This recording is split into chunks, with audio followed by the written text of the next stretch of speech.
¿Puedes habilitar tu micrófono?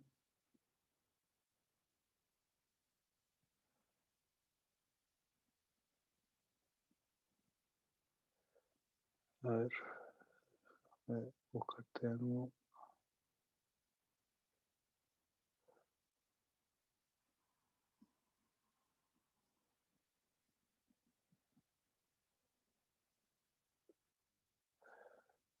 A ver, ahí sí, Ahora sí, ahora sí. ahí sí. Bueno, muy buenas noches, Antonio. Noche. Para quienes no te conocen, Antonio Cordero es médico cubano, es especialista en medicina china tradicional, en acupuntura, es maestro de artes marciales chinas, terapeuta y director del Centro Holístico de Salud Hair Blossom.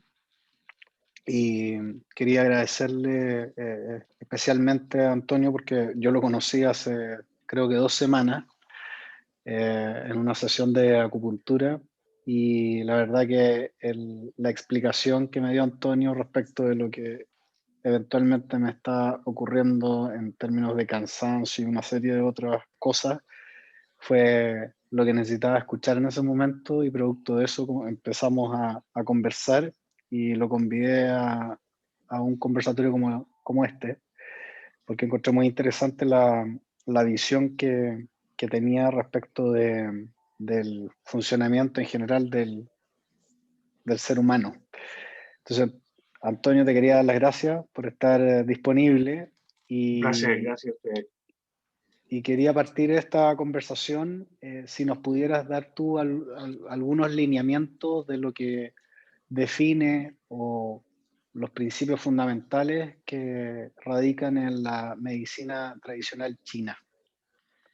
Uy, yo creo que vamos a tener que acotar eso porque si no nos pasamos el Es año conversando demasiado. acá. Sí, es demasiado ancho, es demasiado ancho. Yo pienso que si en alguna parte podemos establecer así como una suerte de paréntesis, a mí me parece que arranca por el hecho que el paradigma de base donde se inserta el ser humano y su funcionamiento, no solo en relación a la dupla salud-enfermedad, sino también a la,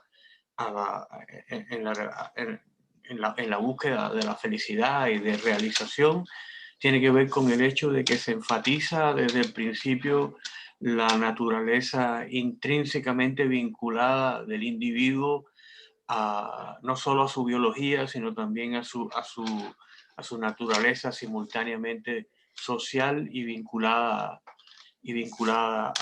al medio ambiente. Una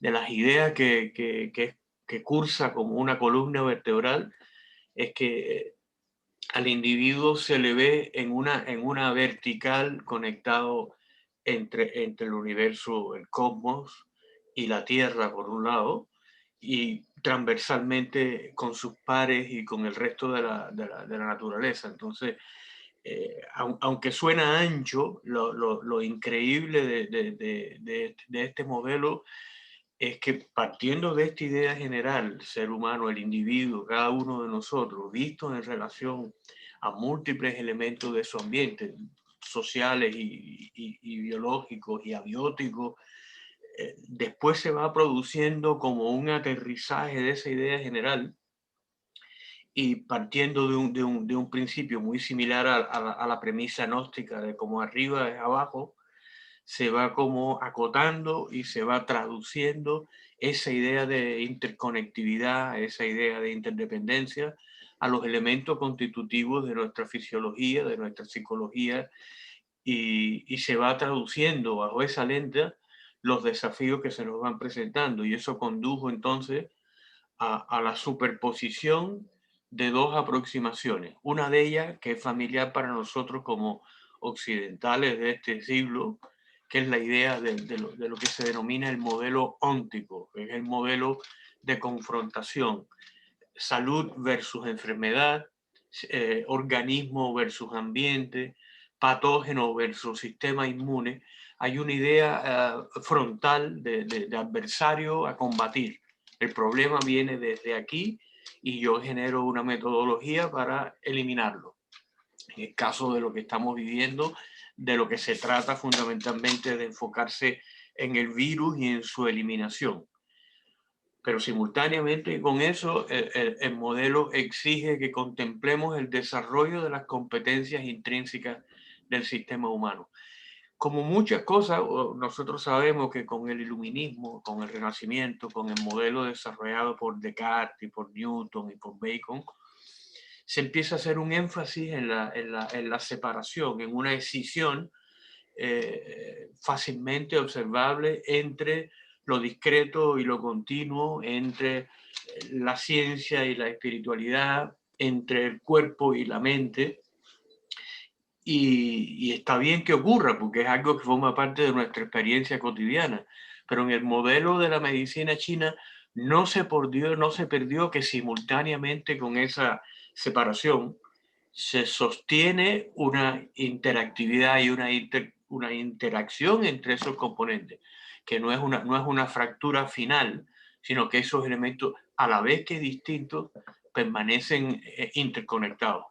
Y ese modelo de interconexión se integra al manejo terapéutico, de manera que no se ve a cada uno de los síntomas estrictamente relacionado con un agente o estrictamente relacionado con una localización o estrictamente somático o estrictamente psicoafectivo o estrictamente de un lado o del otro, sino que hay como una mirada, como un zoom que se abre y que integra esos segmentos, de manera que tú ves el síntoma y su localización en relación con su entorno somático y ese territorio o ese órgano en relación con los otros y ese conjunto de órganos en relación con la psique del individuo y ese individuo en relación con su modelo y estilo de vida y con las relaciones que establece en los distintos ámbitos, de manera tal que finalmente tienes una lente dupla que cuando lo sumas te da como un enfoque estereoscópico, ¿no? Se gana volumen y se gana profundidad y por lo tanto se gana también en precisión cuando se abordan patologías diversas. Da lo mismo si se trata de una diarrea asociada a la ingesta de una comida en mal estado, o se trata de un trauma temprano de la niñez, o se trata de un desafío que está vinculado a alimentos del día a día. Hay una búsqueda constante de lo que se llama la mirada sindromológica. Y la mirada sindromológica difiere de la mirada sintomática en esta búsqueda constante de un patrón orgánico del desorden. ¿Me explico? La mirada de base arranca que la sustancia fundamental que configura el universo y también a nosotros es esta idea que a lo mejor hemos escuchado de chi o de ki o de prana, pero que nosotros habitualmente traducimos como energía, mientras que para el pensamiento de base de la medicina china, chi es lo que configura el entramado del que todos formamos parte. Y la característica esencial de este chi es un dinamismo ordenado. Ese chi configura el modo en que funcionamos y hay muchas razones por las que este flujo ordenado puede alterarse y el rol del profesional en medicina china es el reconocimiento de dónde se producen estas alteraciones y de intentar restaurar ese flujo de orden de base. Es lo que nosotros llamamos la intervención terapéutica en el modelo de la medicina china, es la búsqueda del restablecimiento de un estado de base que es nuestro estado natural, que es una condición a la que todos podemos volver a aproximarnos y al hacerlo, pues restaurar una condición y una calidad de vida correcta, adecuada. Antonio, estamos viviendo todavía una pandemia que la verdad ha sido bastante sorpresiva para muchos y que ha generado muchas distorsiones de salud, de carácter mental, está habiendo un agotamiento en la gente respecto de lo que se ha estado viviendo.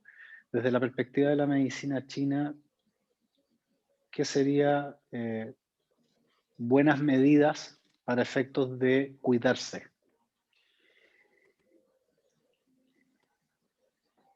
Yo pienso que una idea que me parece relevante es sustituir la noción de medrar, sobrevivir, con la idea de vivir. Y eso implica condiciones que podemos generar para nosotros mismos y para los nuestros y para los grupos nuestros cercanos que tienen que ver con una orientación a la felicidad, no simplemente a sobrevivir el virus. Nosotros estamos bombardeados con esta noción de que es el virus el problema, y en ese sentido, por lo tanto, los énfasis están en minimizar la exposición al virus a través de la vacuna y otros procedimientos, tratar de desarrollar cierto grado de competencia inmune que minimice la posibilidad de infectarnos, pero el enfoque de la medicina china reconoce que esto, que no necesariamente tiene que ser excluido, pero que es mucho más relevante aún el enriquecimiento de la experiencia vital a través de una orientación que se centre en el bienestar, en la reconexión entre nuestros propósitos, nuestros sueños, nuestras dinámicas, nuestras relaciones, de modo tal que no circunscribamos la vida a protegernos del virus, de modo tal que no convirtamos al virus en el protagonista de la vida. Y eso implica un enfoque que yo siento que está un poquito al debe en la presentación que se ha hecho del problema. No se trata de minimizar la letalidad y la capacidad del virus de generarnos problemas. Se trata de que el foco exclusivo en el virus nos limita a la hora de desarrollar capacidades que resultan finalmente en una mayor capacidad para enfrentarlo y para vencerlo. Entonces, de entrada me parece que algo genérico que se puede compartir sin la visión personalizada que hace la medicina china de la enfermedad. En medicina china se dice que no se ve enfermedad sino enfermos, y este enfermo se ve inserto en las condiciones concretas que está atravesando en el momento de concurrir a consulta, pero de manera genérica yo pienso que tiene que ver con el hecho de que, ok, ¿dónde está la vida en el entorno que no está delimitado o rigurosamente demarcado por la presencia del virus y la posibilidad de infectarme y de enfermarme? En ese sentido, yo noto constantemente en consulta que hay una tasa de estrés crónico compartida que es brutal y que en mi mirada tiene mucho que ver con este discurso que es muy unilateral y que no ha establecido la relación clara que hace la medicina china entre la orientación general de la vida cotidiana y el estado de salud. En ese sentido, todo aquello que contribuya a reconectarnos, todo aquello que contribuya a generar una actitud proactiva, propositiva, centrada en la capacidad del disfrute de nuestra vida, independientemente de que momentáneamente tengamos que circunscribirnos a nuestro pequeño espacio, a nuestro pequeño núcleo de relaciones que alcanzamos, sea directamente o sea por vía virtual. El enfoque desde nuestra mirada, desde la mirada de la medicina china, incluye este reposicionamiento en relación de lo que el virus puede o no puede combinarme a decidir en relación a cómo voy a vivir este día. Es verdad que es desafiante, es verdad que es una fuente de estrés, es verdad que se han establecido limitaciones que en algunos casos son más necesarios que otros, pero limitar la vida a cómo respondo y a la posibilidad de que me enferme o no, sin duda tiene un impacto negativo en mi propia capacidad para vencerlo. Pues yo pienso que asumiendo el dolor de los que han tenido duelo, asumiendo la preocupación sensata de cómo me rearmo en función de, bueno, y ahora que no puedo asistir al trabajo, ¿a qué me reoriento? Pero asumiéndolo como pregunta, en vez de asumirlo como un status quo que hay que aceptar y que simplemente no puede ser modificado. El replanteamiento proactivo implica que en mi día a día haya decisiones y conductas que tengan que ver con la sensación de que estoy vivo aún, de que tengo la bendición probablemente de que estoy sano, de que los míos están sanos.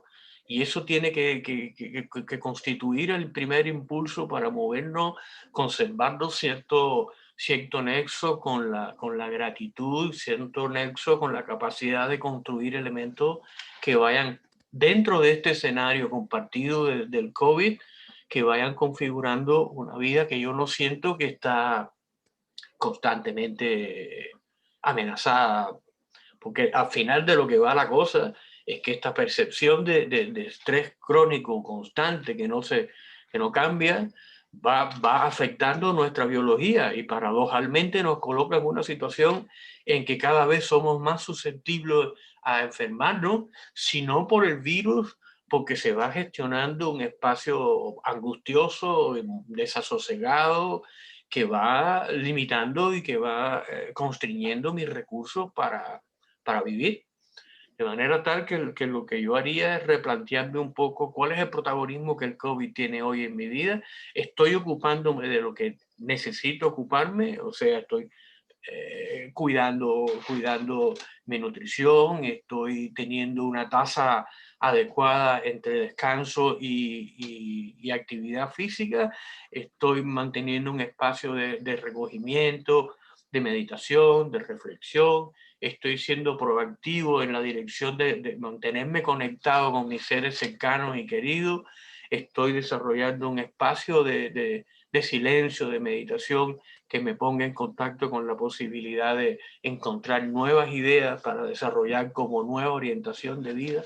Me parece que esos son elementos que tienen mucho que ver directamente, primero con nuestra capacidad de poder enfrentar adecuadamente al virus y con la capacidad de llegar al otro lado con nuestros recursos no solo intactos, sino probablemente desarrollados, de modo tal que esto tiende un poco este color negro del infortunio, como dice la expresión, ¿no? Sí, entiendo perfecto. Y Antonio, para la medicina china, ¿qué relevancia tiene la meditación, si es que tuviera alguna?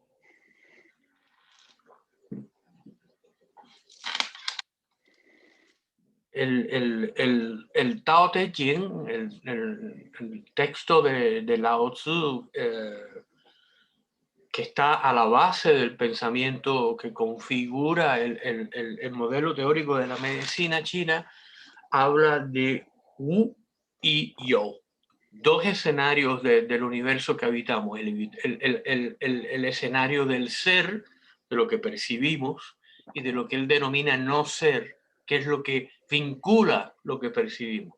Yo suelo poner de ejemplo que si nosotros contemplamos lo que tenemos en la habitación donde estamos ahora, probablemente lo que destaca son los objetos que están a mi alrededor. Yo tengo los espejuelos, tengo una taza de café, tengo el computador, pero para el pensamiento chino, el espacio que contiene a estos objetos es igual de relevante. En uno de sus poemas, Lao Tzu hace referencia a la pieza, a un cuarto, pero que lo que la hace útil es el vacío que está dentro del cuarto. Si estuviera completamente lleno no sería de utilidad, lo mismo que una vasija. Lo que la hace útil es el vacío de adentro. Y en relación a eso, tratando de conectar con lo que me pregunta, está el hecho de que se conectan estos nuevos elementos de lo discreto y lo continuo, de la relación onda-partícula, y tiene que ver con el hecho que así como es necesario configurar un lenguaje y una acción en el yo, en la realidad que habitamos, también hay que configurar una orientación para equilibrar ese universo perceptualmente claro con el universo de lo no acotado, con el universo de lo infinito. Y por lo tanto, parte del equilibrio que nos orienta al bienestar, a la salud, a la satisfacción, a la realización, es la orientación a equilibrar la acción con stillness, con el reposo y la actividad con el silencio. Entonces, la meditación es un elemento que configura un núcleo de lo que la medicina y el pensamiento chino conciben como bienestar. A la base de nuestro bienestar está el equilibrio de esto que consideramos nuestras acciones del día a día y también el espacio de silencio, de recojamiento, de reposo, de tranquilidad que podemos promover a través de la meditación. Entonces, no es una técnica a la que se recurre en momentos más peludos, sino que se configura como tan relevante como la nutrición y como otros elementos que necesitamos para desarrollar una vida efectiva, ¿no? Así que de todas maneras, aunque meditación es un término muy ancho y existen muchas metodologías, pero esta noción de volvernos al interior, de recogernos, de explorar el espacio interno de nuestros sentires y nuestros pensares y nuestros emocionales es un cuasi requerimiento del buen vivir. Y Antonio, en línea con lo anterior, por ejemplo, has mencionado en varias oportunidades la nutrición. Desde el punto de vista de la medicina china, ¿cuál debieran ser los lineamientos nutritivos a los que debiéramos echar manos para una mejor salud? Otro tema para conversar, En por lo extenso. menos año y medio seguido. Porque déjame volver un poquito atrás. El universo de la nutrición que está inserto dentro de este universo del bienestar, que está inserto dentro de este universo interconectado, se aborda no solo con principios genéricos aplicables a todos, sino que cada uno de nosotros, cuando tiene un desequilibrio que denomina enfermedad, es evaluado en relación a componentes que son estrictamente personales. Entonces, es difícil hacer elementos específicos que sean simultáneamente genéricos. Pero hay abordajes que son casi que de perogrullo, que tienen que ver con el hecho, por ejemplo, de comer comida y de comer comida heterogénea, o sea, que aporte los nutrientes y los microelementos o oligoelementos o los coadyuvantes, o sea, tener una nutrición rica no puede ser más obvio para cualquiera que esté en contacto con la comida china, que por cierto, desde ya les garantizo que no es ¿cómo le llaman a filete mongoliano con guantán y arrollado? Esos son 2 o 3 cositas de un estilo de comida, la del sur, pero yo viví mucho tiempo en China y nunca repetí menú. Y cuando uno va a un restaurante bueno se da cuenta que la carta es mucho más ancha que el arroz chaufán y estos elementos, ¿no? Y ese abordaje de comer de forma diversa y heterogénea se suma con otro alimento, la idea de comer fresco, natural, idealmente orgánico, idealmente local y estacional, son elementos muy relevantes que independientemente de las restricciones y de lo que nosotros en Occidente estamos evaluando como el enfoque correcto, sea keto, sea paleo, sea bajo en carbohidratos, la verdad es que los enfoques de este orden tienen que ver con los grandes desequilibrios que describen la vida occidental, pero una vida más o menos vivida cercana a la naturaleza, cercana a un estilo adecuado de de vida cotidiana, cercana a un espacio en que estamos conectados con nuestras emociones, que estamos conectados con nosotros seres humanos, nos conduce a una fisiología interna, por aquello de que no están separados lo mental, lo psíquico de lo somático, nos conduce a una manera de funcionar que probablemente requiera de menos restricciones. Y en ese sentido, otro elemento relevante que caracteriza a la manera de nutrirse de la cultura china clásica es la comida siempre compartida.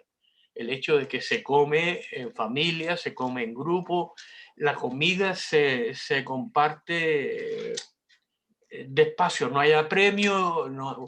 Por supuesto que todo esto te lo tengo que dar entre paréntesis, porque obviamente hay un crecimiento de la cultura del fast food en China como consecuencia de las relaciones con Occidente, y hoy tú encuentras todas las grandes cadenas de KFC, Pizza Hut, McDonald's y demás en China, donde se come como se come en esos espacios.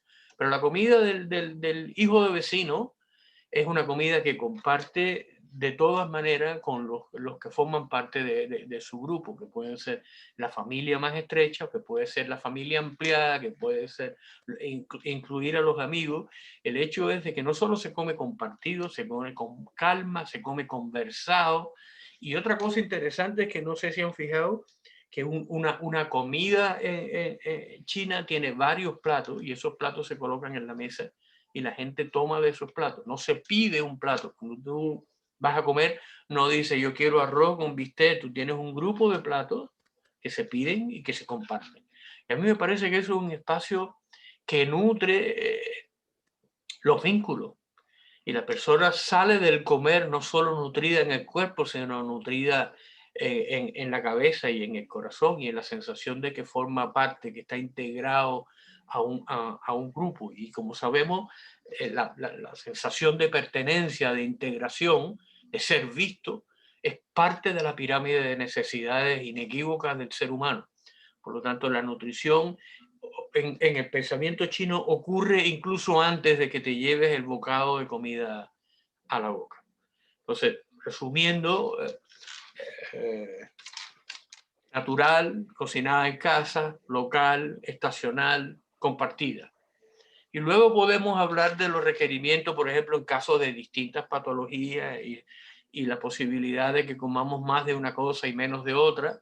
Hoy sabemos que tenemos tres grandes elementos desafiantes que deberían estar presentes lo menos posible en la dieta, que son, primero, el azúcar, añadida o sumergida y oculta. Segundo, los lácteos, que tienen un indiscutible carácter inflamatorio y por lo tanto que movilizan recursos que no están entonces disponibles para otras funciones de reparación tisular, de restauración funcional. Y el gluten, que como sabemos tiene una relación directa precisamente con los cuadros inflamatorios crónicos, ¿no? Entonces, esos elementos deberían no formar parte principal de nuestra dieta.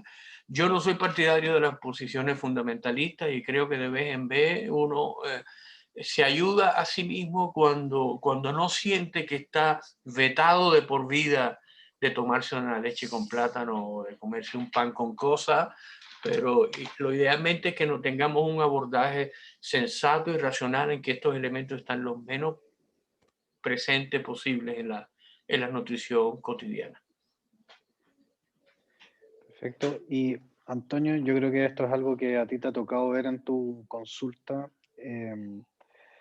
Es mucha la gente, yo diría particularmente en el último tiempo, que se ve apremiada por ciertas percepciones, por ciertas formas o hábitos mentales que no se pueden soltar fácilmente y que son total y absolutamente limitantes, que generan mucho estrés y que en definitiva se traducen en enfermedad. ¿La medicina china tiene algún acercamiento a algún método o algún lineamiento para poder modificar esos hábitos, modificar esa forma de reaccionar frente a determinados estímulos de forma constante cuando la persona toma conciencia de que eso es limitante, pero sin embargo hay algo que no permite soltar eso y hacerlo de una manera distinta? Bueno, aquí hay varias cosas. Nuevamente me da mucha frustración saber que me voy a quedar en corto, porque primero que todo es una conversación que está acotada, pero da para mucho. Primero que todo, arranquemos un poquito en relación a dónde estamos parados. Nosotros usufructuamos de este paradigma reduccionista que hace énfasis en la separación, en la distinción, en el análisis, en lo discreto. Y ese modelo de paradigma imperante ortodoxo conduce a un mindset, a una mentalidad que se centra precisamente en que observamos nuestra vida hecha de eventos.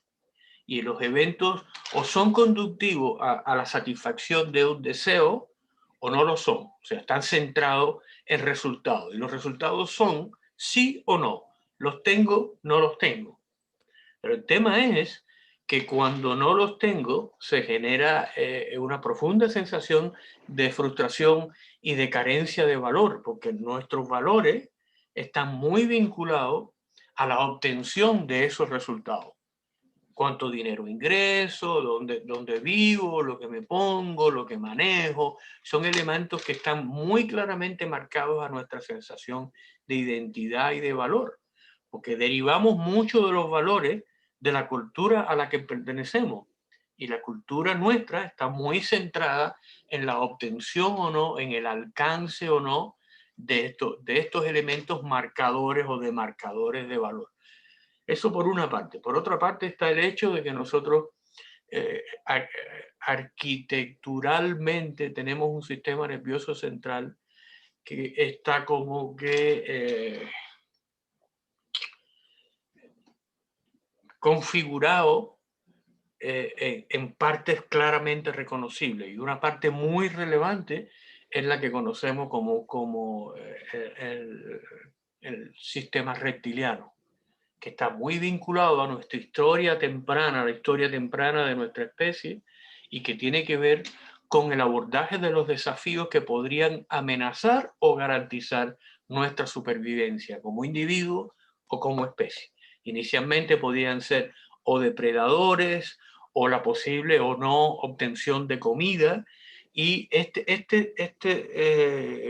esta parte de nuestro cerebro trabaja con el reconocimiento de patrones, con el reconocimiento del saber si esto es una potencial amenaza, si esto es algo que puede ser comida, y está constantemente distinguiendo. Por lo tanto, es parte de la estructura de nuestro cerebro que facilita, que enraiza este paradigma de lo distintivo. Estamos funcionando con la construcción de una frontera entre aquello que yo distingo y reconozco como bueno para mí y aquello que yo distingo y reconozco como malo para mí. Y por lo tanto opero con un conjunto de memorias asociativas que constantemente está evaluando si lo que tengo frente a mí es una amenaza o si lo que tengo frente a mí no lo es. Y eso nos conduce a un estado reactivo de funcionamiento frente a estas circunstancias que yo defino como mi realidad. La firme es que este estrés sostenido que mantiene constantemente activo mi reptiliano nos hace funcionar de una manera tal que nuestras capacidades de restauración, de recuperación, de sanación se ven limitadas, porque lo que prioriza esta parte del sistema nervioso central es la lidia con este elemento que yo distingo como potencialmente agresivo. En este caso es indiscutiblemente la presencia del virus. ¿Y qué significa eso para mí? Las decisiones que tomo son casi todas reactivas, orientadas a minimizar la posibilidad de que yo o los míos se enfermen. Pero en ese contexto se pierde de vista que nuestro rol no está limitado a la sobrevivencia del virus, tiene que ver con el desarrollo de una capacidad de conexión, de expresión, de creación, de contribución, que se asocia con un movimiento de expansión de lo que soy. Entonces, desde el punto de vista de la medicina china, el enfoque arranca por el reconocimiento de que estoy operando constantemente de manera principalmente reactiva y por lo tanto de equilibrar esa orientación con la reconfiguración de mi panorama diario de modo tal que incluya estos momentos y estas ideas de expresión de aquellos dones y capacidades que son únicamente míos para dar, de un movimiento de reconexión con mi red, de no aislarme más, sino de buscar elementos de nexo, de interconectividad con las personas cercanas, y que ojalá mi discurso cuando me conecto con ellos no esté exclusivamente orientado a hablar del virus, de cuántas personas fallecieron y de que mira que ahora que Hadwe y ahora ¿me entiende? Hay una orientación que está claramente exacerbada por los medios genéricos que nos conduce cada vez a una posición más constrictiva, más replegada y por lo tanto más conductiva al desarrollo de potenciales enfermedades. Estos espacios que tú me narrabas de dificultad para vencer un elemento que es un hábito que yo reconozco como negativo, se aborda tratando de no limitarnos exclusivamente. Ah, usted fuma. Bueno, pues no fume. Ah, usted toma o usted se fuma, no lo haga. Porque se reconoce que hay un espacio de nuestra biología que está obtenido. Nadie se emborracha por lo bien que se siente al otro día. Hay un espacio, es como la ingesta parásita, por ejemplo. Esta gente que come a pesar de no tener apetito, es una respuesta que, por lo menos en una primera etapa, nos ayuda a aliviar la ansiedad, porque cuando yo lleno mi estómago de comida, una parte muy relevante de mi circulación baja al proceso digestivo y nos genera ese espacio que está asociado al postpandrial, ¿no? A la sensación de lasitud y de necesidad de dormir un poquito. Baja la percepción de estas ruedecillas que no se detienen, ¿no? Baja la sensación de que estoy agobiado, angustiado, ansioso. Por lo tanto, después me voy a preocupar cuando pase este estado momentáneo, entonces voy a decir, coño, pero volví a comerme los 3 kilos de pan y entonces me angustio nuevamente y vuelvo al hábito porque momentáneamente disminuye y estoy en una curva que va pasando de momentánea satisfacción a angustia soberana y cada vez me voy alejando más de la posición de equilibrio. El enfoque sugerido es el encontrar otros espacios donde empieza a expandirse la sensación de yo ahora reconectado y revinculado a otros elementos potencialmente vinculados a mi potencial, a mi capacidad para expresar una visión única que nadie más aporta de la vida y empezar a buscar elementos de expresión, creación, conexión, contribución, que son todos vinculados a lo que en medicina china se llama la expansión del Shen, la expansión de la conciencia, que tiene este movimiento hacia afuera, yang, hacia la expresión, hacia la concreción de las ideas y también a través del espacio meditativo hacia adentro, hacia el recogimiento, pero esta vez centrado en la conexión con la infinitud del Wu, del no ser, de la conciencia universal, no hacia la constricción temerosa de lo que no puedo hacer, de lo que no debo hacer, de lo que estoy restringido a hacer, que simplemente exacerba la condición de desequilibrio. Entonces, observando al individuo en sus desafíos, entre ellos la de tener hábitos que conoce como negativo, pero que no sabe cómo manejar, la orientación es un movimiento consciente hacia adentro, hacia la reconexión con nuestro núcleo permanente y un movimiento que pulsa hacia afuera, pero en ruta, no hacia la búsqueda de qué cosa está mal y de qué me tengo que defender, sino que puedo aportar, que puedo entregar, cómo puedo servir, cómo puedo contribuir, cómo puedo expresar esos talentos, capacidades y dones que tengo y que otros no. Y ese es un espacio que de inmediato configura una manera de sentirnos, una manera de funcionar, que es completamente distinta a la de que estamos simplemente sometidos a la buena de Dios y que la vida empezará a mejorar una vez que el bicho desaparezca, cosa que no va a ocurrir por demás. Antonio, hablemos un poquito de acupuntura. Si pudieras explicarnos, todos tenemos como lineamientos bien generales de en qué consiste, nos ponen una agujita, etcétera, pero ¿qué es lo que de verdad persigue la acupuntura? ¿Cómo funciona? ¿Cuáles son los principios que le inspiran? Y probablemente de nuevo estamos en una pregunta muy amplia. No puedo sino compadecer a las otras personas que has invitado a conversar acá, ¿no? Déjame ver qué te digo. Bueno, en lo operacional, probablemente todos sabemos que son unas agujas muy delgadas que se insertan en distintos puntos, agujas que no inoculan nada, no es una inyección, es una estimulación de una región, de una zona, que se hace con agujas estériles, desechables. Y lo que estamos haciendo fundamentalmente es mandar una señal al sistema nervioso central. Hoy sabemos que en el útero materno, cuando empiezan a dividirse las células de este cigoto, de este óvulo fecundado, se producen todos nuestros tejidos y órganos y hay un origen común entre el sistema nervioso y la piel. De manera que lo que los chinos mapearon fueron estos vínculos y cuando tú pones una aguja, no solo estás afectando el territorio local, sino que estás mandando una señal para restituir las funciones de cualquier proceso que esté identificado como desequilibrado. Puede ser la promoción de la liberación de un neurotransmisor o la regulación de la producción de ese neurotransmisor. Eso es lo que con certeza sabemos que es el mecanismo de acción. Dentro de la mirada tradicional, estas agujas no ocurren nuevamente en sectores aislados, sino que la zona en la que nosotros colocamos la aguja, vía estos canales que solemos leer por ahí como meridianos, existen rutas y canales que favorecen la conexión de la región donde pongo la aguja con el sistema nervioso central por una parte y con el territorio, el órgano o la función afectada por la otra parte.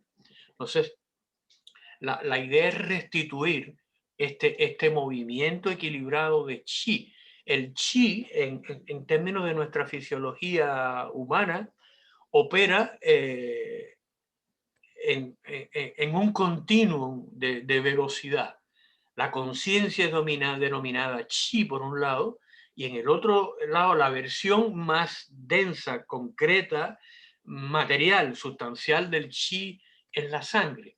Entonces la idea, para el especialista de medicina china, la idea es conectar y hacer fluir de manera adecuada tanto el espacio de la vitalidad de la conciencia como el espacio de la nutrición a través de la circulación periférica correcta.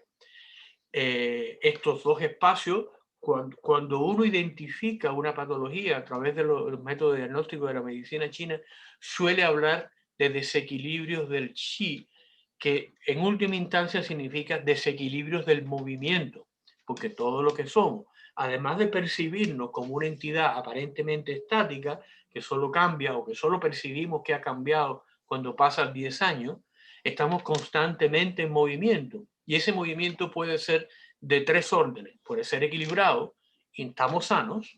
Si se desequilibra la parte del Shen, tenemos alteraciones que se expresan más en la conciencia. Si se desequilibra más la parte de la sangre, se desequilibra más lo que tiene que ver con el territorio somático. Pero además de ese espacio de desequilibrio genérico, se establecen dos subtipos de desequilibrio. Cuando el movimiento es agitado, cuando el movimiento tiende a una condición que se llama de calor, que promueve ciertos síntomas particulares, o cuando el movimiento está limitado o constreñido, que se habla entonces de un estancamiento del movimiento del chi. Entonces, finalmente, mira tú qué interesante, en vez de ver presas terminadas y completas y estáticas, lo que vemos entonces es un continuo de este ser humano que es simultáneamente discreto, El pulmón es el pulmón y el corazón es el corazón y el hígado es el hígado, pero también todos estos órganos están constantemente conectados con esta red de conductos por las que se mueven y se regularizan los espacios vinculados, por un lado, a la conciencia, a la mente, al emocionar, y por el otro lado, los elementos que tienen directa relación con nuestro cuerpo y con síntomas corporales. Finalmente, lo que creo que salta de aquí es que para la medicina china, entonces, no hay ninguna patología que sea estricta y únicamente de la mente, ni ninguna que sea completa y estrictamente del cuerpo. Todos los elementos están constantemente participando y es tarea del profesional distinguir de qué va el desequilibrio particular que se expresa en esta persona, como esta alteración del sueño, aquella alteración del ánimo, o un cuadro respiratorio o metabólico. Todos estos elementos que nosotros como occidentales distinguimos como la enfermedad, aquello por lo que la persona consulta, necesita ser evaluado por lo que no se ve, por lo que está debajo de la parte expuesta del iceberg.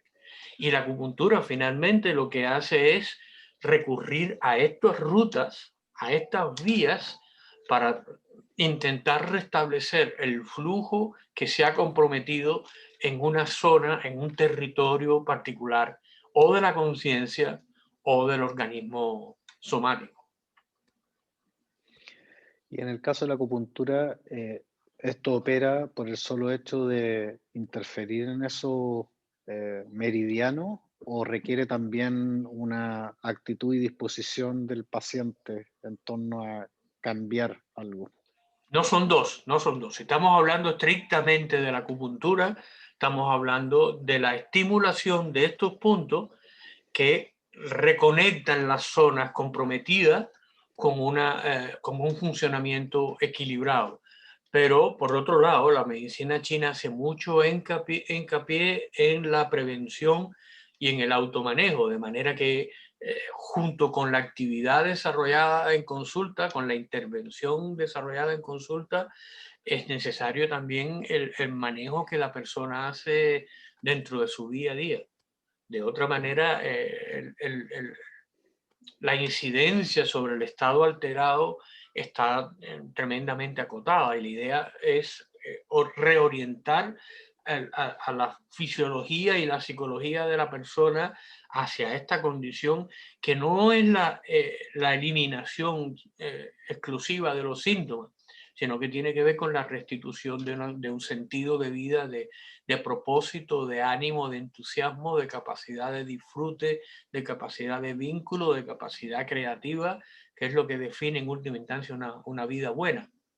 No una buena vida, que es otra cosa, pero una vida buena requiere que no solo estemos carentes de síntomas, se trata con una sensación de disfrute profundo y de gozo profundo no solo de los dones que hemos recibido y las bendiciones que hemos recibido, sino también de enfrentar los desafíos con la certeza de que podemos, cuando lo hacemos correctamente, vencerlo, incluido COVID-19.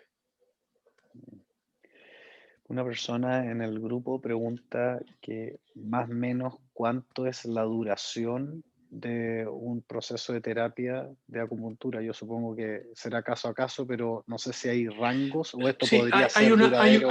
hay como un estándar, Se concibe habitualmente los ciclos de acupuntura como de 10 sesiones.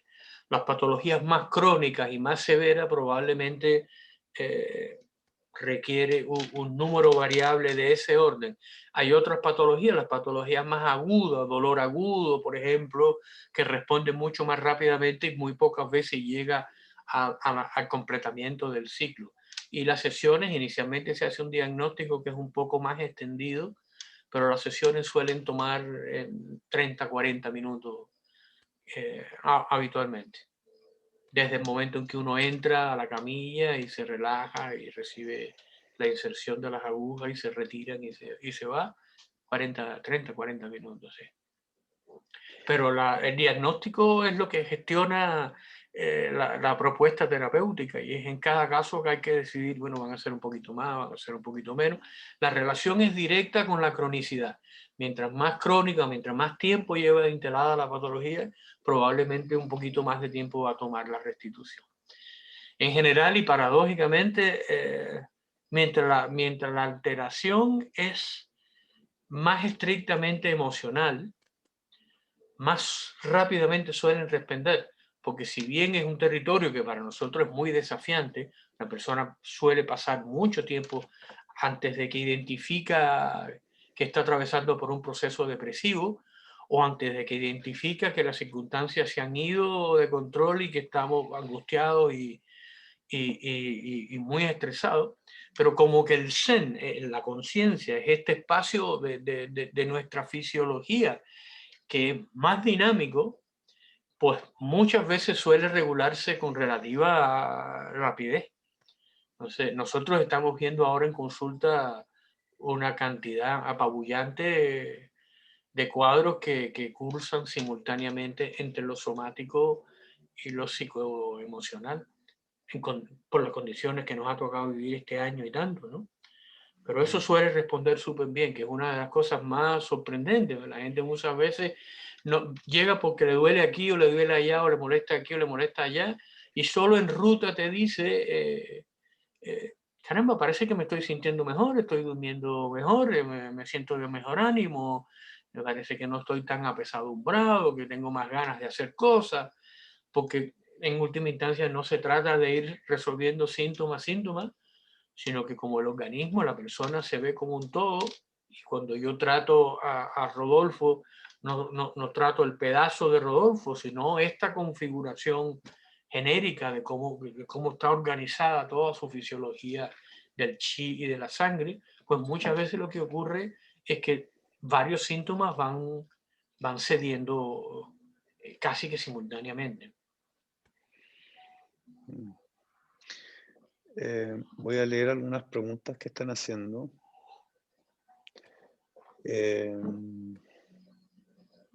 Preguntan si la acupuntura puede detectar una cirugía. No sé si se entiende bien la pregunta. No, no lo entiendo. Yo La tampoco, acupuntura la no, verdad. si yo miro y tiene una cicatriz, le pregunto si es eso una cirugía. Pero no sé, detectar, a lo mejor lo que está preguntando es si puede abordar problemas que la medicina convencional sugiere que se manejen por vía quirúrgica. ¿Es esa la pregunta? No lo sé. Vamos a ver si la persona lo aclara. ¿Hay alguna relación entre la homeopatía y lo que hace la acupuntura? ¿O son dos cosas radicalmente distintas? Ambas operan en el cuerpo vibracional. Lo que las conecta, bueno, o sea que homeopáticamente cuando uno consume un fármaco homeopático, no estás mandando sino información. Y la información resuena con el campo electromagnético, por no usar otros términos, del individuo. La acupuntura también funciona así. Tú cuando pones la aguja, no estás inyectando ninguna sustancia. O sea, no hay una molécula que viaja y que se enlaza con un receptor y entonces gestiona un mecanismo de acción en respuesta a ese enlace. En la homeopatía tampoco pasa eso. No hay enlaces que establecer, no hay cambios macroscópicos que observar. Es un impacto sobre el campo. Y en acupuntura, en gran medida es también eso, en primera instancia. Después esa modulación de la vibración del campo, del movimiento de este chi, se traduce en la activación de mecanismos de acción que ya conducen a cambios de la neurobioquímica del individuo. O sea, en gran medida lo que se hizo en Occidente fue medir que hay una respuesta neurobioquímica a la acupuntura y que por lo tanto esto la separa de la posibilidad de que sea charlatanería, que sea superchería o que sea un evento vinculado a qué sé yo, el rapport con el terapeuta, a las ganas de satisfacer las expectativas del terapeuta, sino que hay un cambio neurobioquímico que es medible. En ambos casos yo pienso que lo que las conecta es que el primer estímulo no es sustancial, no estás colocando una nueva sustancia que afecta o impacta un mecanismo de producción de otra sustancia que ahora entonces promueven un movimiento en cascada orientado al restablecimiento del equilibrio. Preguntan si para el bruxismo está recomendada la acupuntura. Para el bruxismo no, pero para la persona que bruxa sí. Yeah. Tú no le haces la acupuntura al bruxismo. Pero es relevante, ¿eh? Esto no crea que lo digo como una burla o para devaluar lo que dice la persona. Lo que quiero decir es que el enfoque nuestro, cuando la persona llega porque algo le molesta, algo le incomoda, hay un espacio en su vida que no está funcionando y te lo dice así, me duele la cabeza, pero la acupuntura no se hace sobre la cabeza que duele, se hace sobre la persona donde la cefalea se hace presente. ¿Me explico? Nosotros no tratamos ni el asma bronquial, ni la migraña. Lo que hacemos es restituir los mecanismos sanos que hacen que el síntoma desaparezca. Pero hay una diferencia en la mirada, o sea, la persona, muchas veces la persona que llega con una cefalea crónica o que llega bruxando, se asombra de que los puntos se ponen en las manos o se ponen en las piernas. ¿Por qué no me lo pone directamente en la mandíbula? Porque el efecto que estamos tratando de restablecer a veces está mediado por puntos que no se encuentran localmente en el área afectada. Y como existe este territorio virtual de los canales que el profesional conoce, sabe que este punto de allá conecta con esta función de acá, cosa que no es necesariamente evidente para la persona, porque el canal no es algo que tú ves a primera vista. Antonio, para ir terminando, tengo 3 preguntas más. Varias personas han preguntado si la acupuntura regenera células o tejidos. Nuevamente, es una pregunta muy genérica. Lo que te puedo decir es que la acupuntura suele promover una restauración, una recuperación de daños funcionales y tisulares. Habitualmente la acupuntura es menos efectiva en tanto y en cuanto que la patología sea congénita o estructuralmente masiva, ¿verdad? En los casos funcionales, en los casos de una patología funcional, suele responder muy bien.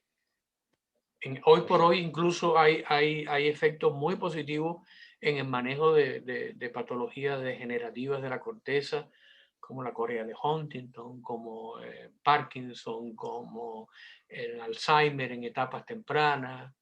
Aunque como siempre te cuento, la idea es que siempre el abordaje es más transversal, no se trata solo de la acupuntura y de que este puntito sana la totalidad del individuo, sino, como tú mismo sugerías o comentabas, la idea es un procedimiento de intervención y un procedimiento de reeducación del estilo de vida, que implica nutrición, actividad física, meditación, conexión con el foco creativo de la persona, restitución de los vínculos y los nexos interpersonales. O sea, hay un grupo de elementos, evaluación del entorno. Hay un camión de componentes que solemos intentar volver a trenzar de una manera eficiente, y todo eso impacta positivamente con un grado más de equilibrio hasta que la sumatoria hace que todo colapse hacia el bienestar. Antonio, a tu consulta en el último tiempo, ¿qué es lo que está llegando más regularmente? ¿Hay alguna tendencia que tú estés notando que En motive gran medida lo que era predecible. Dolor, mucho dolor, como consecuencia de estas tensiones musculares que están a su vez asociados al estrés, cuadros angustiosos, cuadros depresivos y trastornos del ánimo que se traducen, por ejemplo, en alteraciones severas del sueño. Yo te diría que el impacto principal que estamos observando ahora tiene que ver con esos terrenos. Estrés, angustia, depresión, insomnio, trastornos metabólicos se ven con frecuencia también. Pero fundamentalmente la sensación de muchas personas que están llegando es que no me siento bien, no me hallo con mi vida y se encuentran que están más irascibles, más reactivos, o por otro lado apagados y opacos, con esta sensación de carencia de sentido del vivir. Y afortunadamente esas son cosas que cuando la persona puede ampliar un poquito su mirada e incluir este otro paradigma más dinámico, más propositivo, suele responder muy bien. Suele responder muy bien. Antonio, para terminar, ¿hay algo que te gustaría decirle a la gente que te está escuchando, en especial? Bueno, como estamos hablando de medicina china, no le voy a dar sermón. Lo que me parece primero que todo es comunicarle que la medicina china primero no es la panacea. Y segunda, el modelo de la medicina china no es único. Otras medicinas como la ayurvédica, por ejemplo, tienen una propuesta muy similar, aunque tengan un lenguaje y procedimientos muy diferentes. En cualquier caso, lo esencial que no me gustaría dejar afuera es que nosotros no tenemos que vivir de manera tal que aceptemos sentirnos mal como una cosa normal. Hay muchos elementos de nuestra vida que vemos que no están funcionando bien, que pueden ser modificados, y que esa modificación se produce con la búsqueda de una ampliación del lente. ¿Qué significa que yo me siento así? Y no quedarme con la idea de que, como dicen los franceses, estoy cagado, ¿qué le voy a hacer? La idea no está limitada a la lectura de que no, porque fíjense que como que el modelo reduccionista tiende a la búsqueda analítica de qué es lo que te pasa. Habitualmente lo que hacemos como médicos convencionales es poner a la persona en caja. Hoy voy a ver el cardiópata, o viene la persona la deprimida, o viene la de la cefalea migrañosa. ¿Me explico? Está todo como colocado en compartimentos que de alguna manera obvia u olvida todo el otro universo del individuo que ha quedado fuera de mi observación. Nuestro modelo, como ustedes saben, es cada vez penetrar más en profundidad. Usted llega con esto, empiezan los análisis, los exámenes complementarios, y luego las imágenes, y luego imágenes más finas, y nos vamos metiendo cada vez más en el pedacito, y la persona se nos va quedando afuera y olvidada.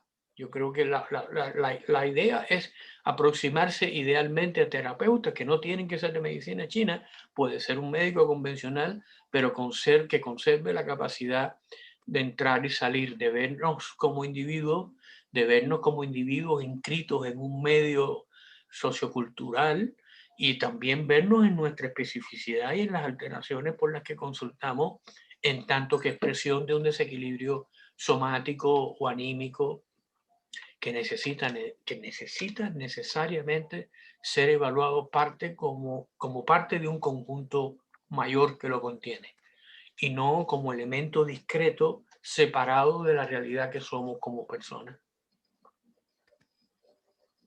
Buenísimo.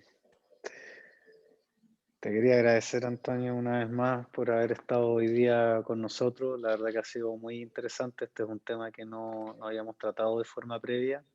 Hay mucha gente que está preguntando por tus datos, así que yo voy a mandar esa información al grupo. Así Gracias. que es factible que tenga un requerimiento de mayores A su sesiones. servicio mientras haya vida y fuerza. Si quedan preguntas que no alcanzamos por el tiempo a responder y me las quieres mandar por WhatsApp, yo te las respondo y te las reenvío, y tú se las haces llegar al grupo, ¿te parece?